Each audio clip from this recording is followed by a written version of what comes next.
Here's Peppa. Hey, y'all. Hello, hello. Liv, say what's up. Liv, say hi. Hi, Peppa's doing karate flips. We're back from New Orleans, Louisiana. Glad to be back in the H. Yes, we are. And just wanted to take a quick moment and just kind of tell you guys what we've learned for today. And really just a kind of a recap of New Orleans. Well, what I've learned is that Lyft is definitely cheaper than Uber. Shout out to Lyft, because we saved so much money compared to Uber. We took Lyft the entire time here, with the exception of the airport, because New Orleans doesn't allow Lyft to do pickups from the airport. Only drop-offs. Only drop-offs. So it was $32, y'all, with Uber when we first got to New Orleans, but coming back now using Lyft and using the discounts that we had, it was what, $9?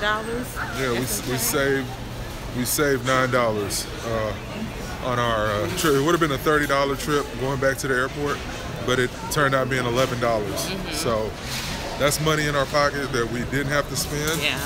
And Lyft is all right. Lyft is all right. Our last driver, talked about how a lot of people have been utilizing Lyft kind of as a form of protest, because apparently Uber got into some trouble a little while ago. They were making comments that were discriminatory in nature, and especially when Trump had enacted the Muslim ban, the ban on those countries, which I think is, well, let me keep my thoughts to myself. But anyways, people have really utilized Lyft, and I think that they're I think they're good. Yeah, I mean, we had a cool experience with all of our Lyft drivers. They were punctual. I mean, just the whole idea of what they call it, ride share, or what is it? Ride share, yeah. Yeah, the whole idea of that is like really cool, I feel, because you just have more options, you know. If you want to take public transportation in a certain place that you visit, you can do that. If you want to take a taxi, if you want to take Uber or Lyft or whatever, you know. Yeah. So it just gives you more options.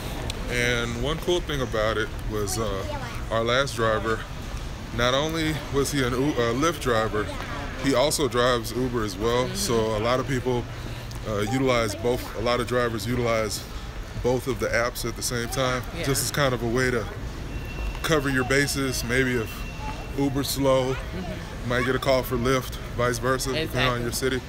But the guy owned a freaking Subway. Yeah. So he's a Lyft driver, an Uber driver, but he owns a Subway.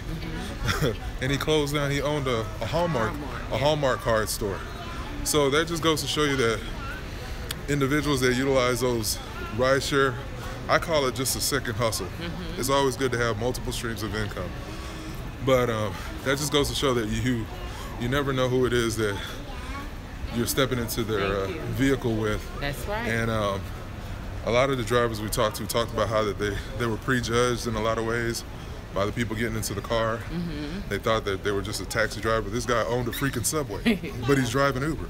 I mean, that's like freaking awesome. So anyways, what we've learned is to find ways to do your due diligence beforehand, so you can save money while you're on your trip. Yep.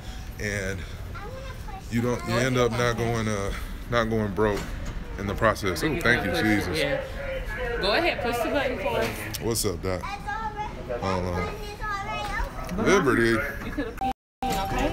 Yeah, if you want to push it, go ahead and do it, okay? Go ahead and push it, Pumpkin. You better push it for it. It's going to close back up. It's going to close. Okay, push it, Pumpkin. Liberty loves to push the elevator. All right, come on, beautiful. So she's going to wait for the elevator to close. We're going to 1. Level 1. Level 1.